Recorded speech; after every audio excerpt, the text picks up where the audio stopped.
Hello students, welcome to my channel. Today, since I have already begun the chapter 5 of history, so here we have already completed the Nagara style and Dravida style and also the Visara style. So let us talk about the Indo-Islamic architectures and followed by the features of medieval architectures, then architectures in the Delhi Sultanate. So these are the few discussions that is in this video I will be talking with you. So let us know about the Indo-Islamic architectures. Now, the advent of the Turks in the 13th century actually saw the beginning of the Indo-Islamic architectures in India, and the style that they have actually borrowed from India itself, and also they brought the styles from their own country and then integrated in the architectures, and they have actually presented. So today, whatever the architectures and monuments that today we can see and witnessing, here we can see the different combinations of architectures. So let us here talk about some of the courtiers, then also we can find that there are some of the surroundings, so which are the things are very much common in this and also the unique in this structures. So let us know that some courtiers are actually surrounded by here colonnades and balconies. Of course, we can see the balconies in the Indo-Islamic architecture.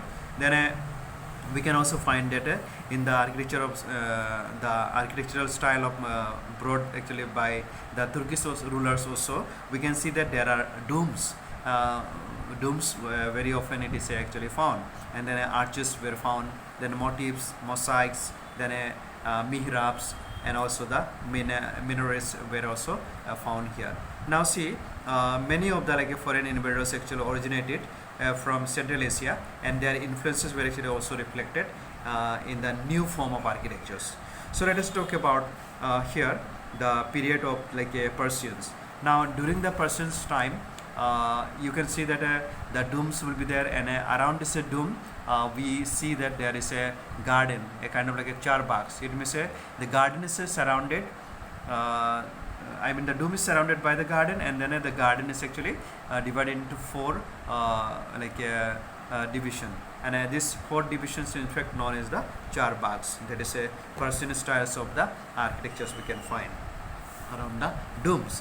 And also we can find that there are some forts were actually constructed by the Mughal times, and also you can understand about the Indian influence also has been actually integrated in this architectures. So some of the examples we can see that Akbar's fort at Agra actually shows the traces of Indian influence from the Gujarat and Bengal regions. And also we can see that while wall structures, wall structures actually made, this is very magnificent walls in fact made, and all this one you can see that ornate and designs were also built in this wall, and such examples we can find in Lahore fort that included the Shish Mahal and also the Nolokha pavilion we can watch here. So let us know about the features of this Indo-Islamic architectures, which are the features are in fact we can witness ourselves. Now see, the number one point we have to understand here that extensive use of arches is very common in the Indo-Islamic architectures, and secondly we have to see that domes are very common, and also the beams and balconies are very much they are giving the importance in constructions. Second one, we have to understand about the use of the red sandstone. Use of the red sandstone as you visit to Agra Fort or Taj Mahal or Red Fort, wherever you visit, you can see that the red sandstone is used very much, and then how these red sandstones were actually like a decorative format they have actually constructed in Delhi, especially where during their rule. And we can find that use of this bricks also we find, and also the stone covered with a plaster as a building materials. Okay, then here another things we can find that decorative carvings are actually done. So if suppose the stone is used for the like a wall and all, then in the stone you can see that there is a curving systems are actually done. So that is one of the like a unique format they are using. Then we have the floral, and also we have seen the geometric pattern. This is also we can see here. And a use of calligraphy, that is the art of producing decorative handwritings. And also we have the engravings here, in especially on the wall. The Quranic verses are very often they are actually engraving, and then showing the very beautiful like engraving walls. So that is about the like features we have seen. Now architectures during the Sultanate period, some of the very important examples we can see from this information. Now see, during the Sultanate period, basically the techniques and then the like styles that was actually used is very like unique here. So this like a merge with the traditional architectural styles of the Indian subcontinents, and giving birth to the unique Indo-Islamic style when this what called Sultanate period began. Now, like numerous monuments were actually built following the style. Okay, so let's see here. And this style is in fact prevalent in not only in Delhi but also in the regional kingdoms also. We can see all this one. So let us know some of the unique architectures built by different rulers. So number one is here I will talk about the Qutub Minar. So Qutub Minar is actually here Qutubuddin Aibak during his time actually started, and another is Adai Din Ka Jhopra. This is also Qutubuddin Aibak in fact constructed, and then Alai Darwaja, this is Alauddin Khilji, and we have seen that this Tughlaqabad fort, that is actually started by Ghiyasuddin Tughlaq, and we have seen also the Firoz Shah Kotla, that is Firoz Shah Tughlaq, and Bara Gumbad, that is Sikandar Lodi, and a tomb of Sikandar Lodi which is actually constructed by Ibrahim Lodi himself. So these are the few things that is actually found. So let us see in the slave dynasty. In the slave dynasty, which are the constructions are actually importance and beautifully in fact mentioned here. So Qutubuddin Aibak built actually two mosques. That is we have known about the Quat ul Islam mosque, that is in Delhi, and second one is in Adhai Din Ka Jhopra, that is in Ajmer. So these two places, Delhi and Ajmer, Qutubuddin Aibak in fact has taken the initiative in constructing the this particular mosque, and it is a very beautiful in fact. Even now it is there people are witnessing.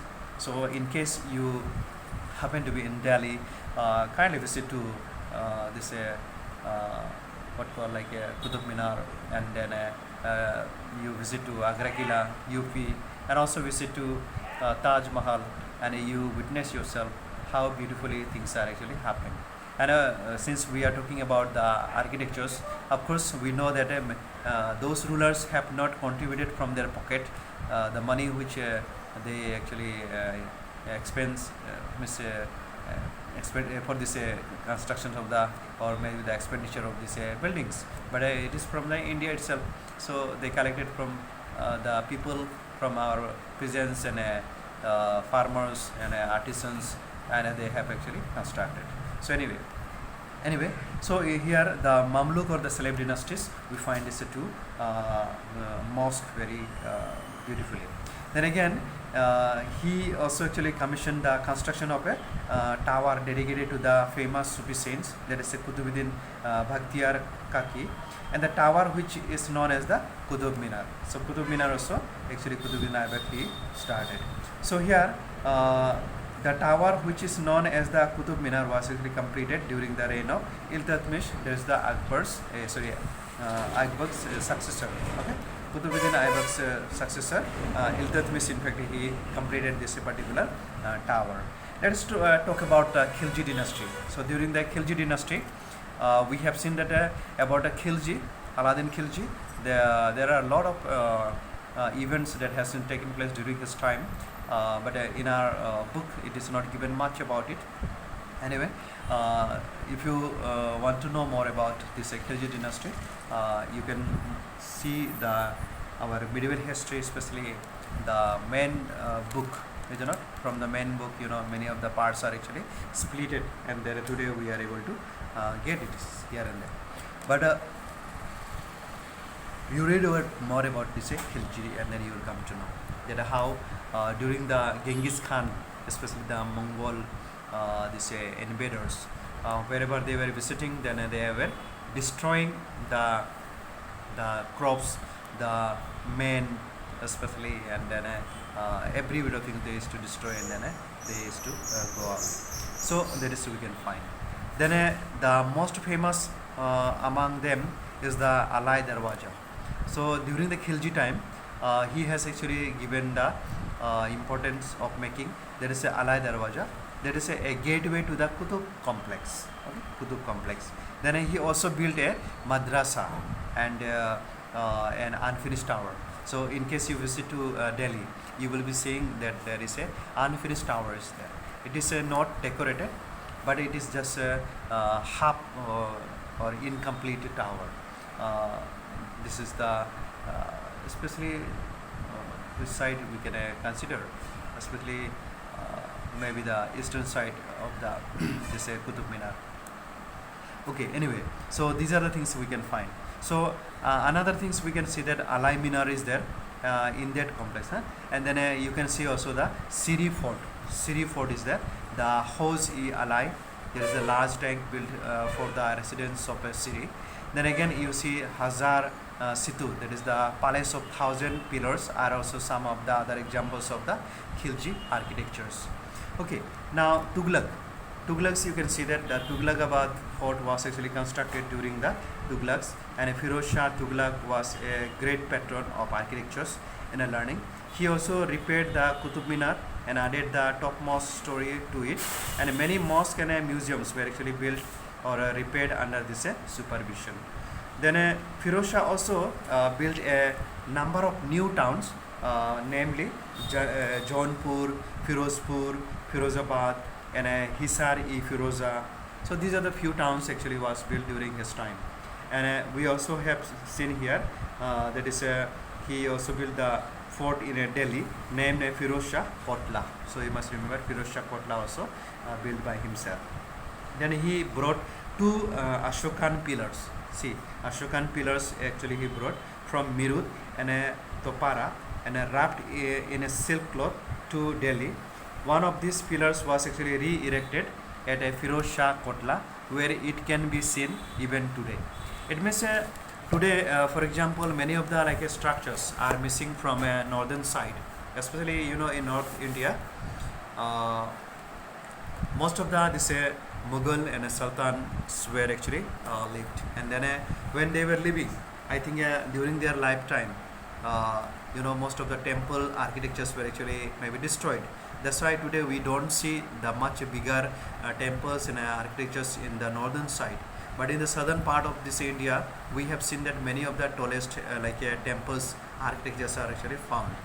Whereas in India, especially northern side, we don't see. Who knows? Maybe during their ruling, they might have already demolished, destroyed, and they built some other like a mosque or any other residence area. So that may also be a possibility is there. So anyway, so this is about the Tughlaq's time. Then again we find that the sultans of the first two dynasties, that is the Mamluks and the Khiljis, were actually wealthier than the later sultans. So you can remember Mamluk and Khiljis were actually wealthier. But then later on, those who came at that time, the wealth was actually not much actually seen. The first rulers who are coming, they get the maximum money, and every bit of things are actually found available at that time. But later on, who comes, then they don't get much wealth, and as a result of the common people have to suffer, and then common people have to pay maximum revenue, maximum tax, and a different tax were actually collected, and suppose they are unable to pay, then certain punishments are imposed on these people, and then sometimes people were dying due to the some kind of suppression is done by the different rulers at that time. So many of the untold histories are there, which is actually not mentioned in the book, and perhaps those things they don't feel necessary to join in the book. But then we have to really understand that whoever was actually ruler in India, invaded India, they were not kind person in fact, because the moment they came to India, they destroyed the different areas, temples, and then they looted a lot of wealth, and they enjoyed at full form, and then they carried away a lot of money and wealth from India, and then you can see their country, they are becoming the richest and becoming the Nawabs and all. Okay, so this is we can see from the past history and all. So anyway, the sultans of the first two dynasties were like a Mamluk and a Khilji, we find. So they were very well there, but later on whoever came into the power, they were not that much wealthy. So the difference was reflected in the monuments built during the respective periods. So the monuments built by the Mamluk or the Khilji sultans were more ornate and beautiful than the ones built during the reign of the Tughlaqs and the Saids and the Lodhis. However, the Said and the Lodhi architecture styles actually feature the unique concept of double domes. Before the dome which was built, actually it was a single one, but here we can see the double one. Okay, next we have got the architecture in the Mughal period. Now, when we talk about the Mughal period time, you can see that there are many of the like constructions have undertaken by the Mughal emperors, and Mughal architecture actually is first recognized under Akbar only. So, and reached its zenith. And during Shah Jahan's reign even we can see. So the first two Mughal rulers, Babur and Humayun, were actually occupied with the task of consolidating the empire and fighting off attacks. So here let us know about a person called Akbar. So during Akbar's reign, the Indo-Persian actually style of architecture developed to its fullest form. And the best example of this style of architecture is Fatehpur Sikri. I think I have already mentioned in the chapter 4 about the religious policy that was actually started by Akbar. Here what he has done, that in Fatehpur Sikri was the new Mughal capital established by Akbar. So we have already discussed in the previous chapters, and it was in the Fatehpur Sikri that Akbar actually sponsored a series of like debates among people from the different religions, such as like Christians, different Hindus, Jains, and Zoroastrians were also part of this discussion. Then again, a prayer hall actually called, that is a Ibadat Khana, was actually built at this Fatehpur Sikri. So in order to unite his empire on this basis of common ideals, Akbar actually preached what he has preached, Sul-e-Kul. What is the meaning of Sul-e-Kul? That is the principle of universal peace. It means he wants to make everyone friendly, and he doesn't want the battle. But you know, during his time, also quite many battles have been fought, and then in the battle, you know, many of the Rajputs in fact came into friendly relationship, but others, especially like a minor Rajput dynasties, were actually challenged the Akbar's empire, and then they had the battle. Then you can find that another things that he was built, that is a Din-e-Ilahi. Din-e-Ilahi. What is this Din-e-Ilahi? It means he built a new religious order, and it was a new religion, rather a moral code based on the belief in one God and universal fraternity. It means a universal brotherhood. That was actually he built. So that is done in the Fatehpur Sikri, and here it has been actually described as a poetry in the red sandstone, except for the Dargah of Salim Chishti. This fort city was actually made of red sandstone, and some of the most famous monuments here, the Buland Darwaja, that is one of the very famous Buland Darwaja. Then a Panch Mahal also there, and a Jodhabai Palace. Then another things we have to understand here, that is a intricate stone carvings were found. Then a mingling of like a Persian and a Rajput styles. The use of like a double domes also were found here, and the perforated stone screens, that is jalis, were some of the characteristics features of the architectures in the era of Akbar. And the Agra Fort and the Humayun's tomb in Delhi are some other remarkable architectural structures that was actually built during this period. So that is about Akbar's time. So in my next video, I will talk about Jahangir, Shah Jahan, Aurangzeb, more about their architectures and monuments. Okay. So see you. Thank you.